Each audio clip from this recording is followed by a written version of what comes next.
বীরভূমের রামপুরহাটের ঘটনা 20 দিন ধরে নিখোঁজ থাকার পর অবশেষে বস্তাবন্দি অবস্থায় সপ্তম শ্রেণীর ছাত্রের খণ্ডিত দেহ উদ্ধার হয়েছে। আপনারা জানেন, আর সেই ঘটনায় এবার তার স্কুলের প্রধান শিক্ষককে বেধড়ক মারধর করলেন গ্রামবাসীরা।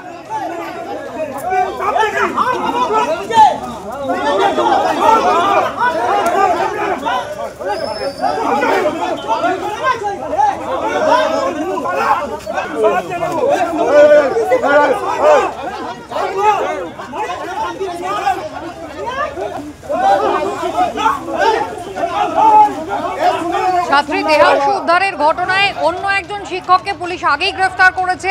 পুলিশ সূত্রে যেমনটা দাবি করা হয়েছে যে সে স্বীকার করে নিয়েছে এই খুনের কথা, কিন্তু আজকে প্রধান শিক্ষক স্কুলে ঢোকার চেষ্টা করলে একেবারে তাকে মারধর করে তার জামা ছিঁড়ে দেওয়া হয়, ব্যাগ কেটে নেওয়া হয়। ছবি দেখতে পাচ্ছেন, এখনো কিন্তু এলাকায় বিক্ষোভ চলছে।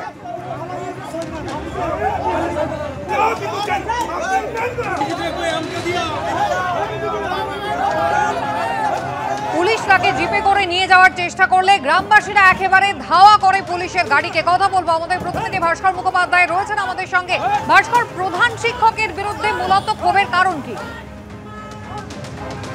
দেখো, প্রধান শিক্ষকের বিরুদ্ধে ক্ষোভের কারণ হচ্ছে, গ্রামবাসীদের বক্তব্য হচ্ছে যে প্রধান শিক্ষক কেন স্টেপ নেয়নি এই মনোজ পাল অর্থাৎ অভিযুক্ত শিক্ষকের বিরুদ্ধে। কারণ বছর দেড়েক আগে এই অভিযুক্ত শিক্ষকের বিরুদ্ধে একজন ছাত্রীর গায়ে হাত দেওয়া নিয়ে ঝামেলা হয়েছিল এবং সেই সময় এই মনোজকে সতর্ক করা হয়েছিল, কিন্তু তারপরে স্কুল কর্তৃপক্ষ কেন ব্যবস্থা নেয়নি সেই অভিযোগ তুলেই এই মারধরের ঘটনা ঘটে।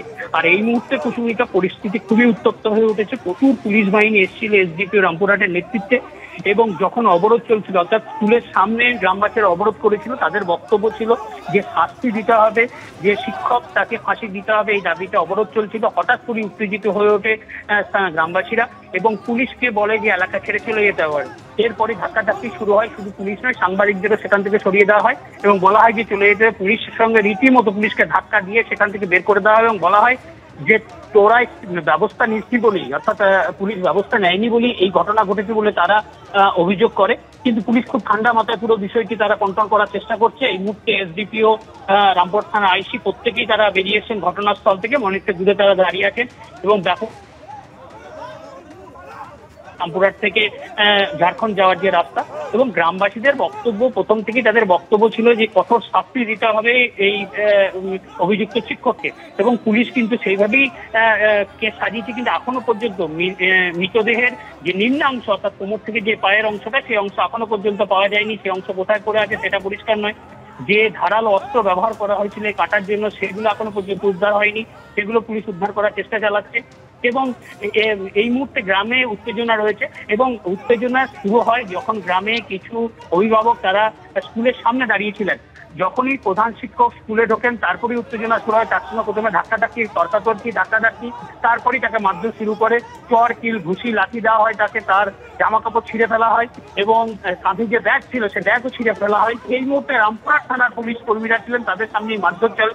পরে পুলিশ তাকে উদ্ধার করে নিয়ে যায়। অন্যান্য যারা শিক্ষক ছিলেন তাদেরকে তালা মেরে ঘরে আটকে রাখা হয় এবং গ্রামবাসীরা বারবার অভিযোগ করছে যে প্রথম থেকে যদি স্কুল কর্তৃপক্ষ ব্যবস্থা নিত তাহলে এরকম ঘটনা ঘটতো না। অন্যদিকে পুলিশের তরফ থেকে জানানো হয়েছে যে তারা তদন্ত চালাচ্ছেন পুরো বিষয়টি এবং এই অভিযুক্ত শিক্ষককে লাগাতার জেরা করার ফলে তিনি ভেঙে পড়েন এবং তারপরে তিনি জানান যে তিনি খুন করেছেন এবং দেহের দুটি অংশ এখনো পর্যন্ত উদ্ধার করা হয়েছে, তৃতীয় অংশ এখন উদ্ধার করতে পারেনি। পুলিশ এই চেষ্টা চালাচ্ছে এবং এই অভিযুক্তের বিরুদ্ধে অপহরণের মামলা দেওয়া হয়েছে, প্রমাণ লোপাট এবং খুনের 3টি ধারা নিয়ে আসা হয়েছে তার বিরুদ্ধে এবং তার যে কঠোর শাস্তি হবে সে নিশ্চয়তাও পুলিশ দিয়েছে। একেবারে ভাস্কর, তুমি আমাদের সঙ্গে থাকো। অর্থাৎ এই অভিযুক্ত শিক্ষকের বিরুদ্ধে অতীতেও অভিযোগ ছিল, কিন্তু স্কুল কেন ব্যবস্থা নেয়নি? প্রধান শিক্ষকের বিরুদ্ধে আজকে একেবারে ক্ষোভে ফেটে পড়লেন গ্রামবাসীরা।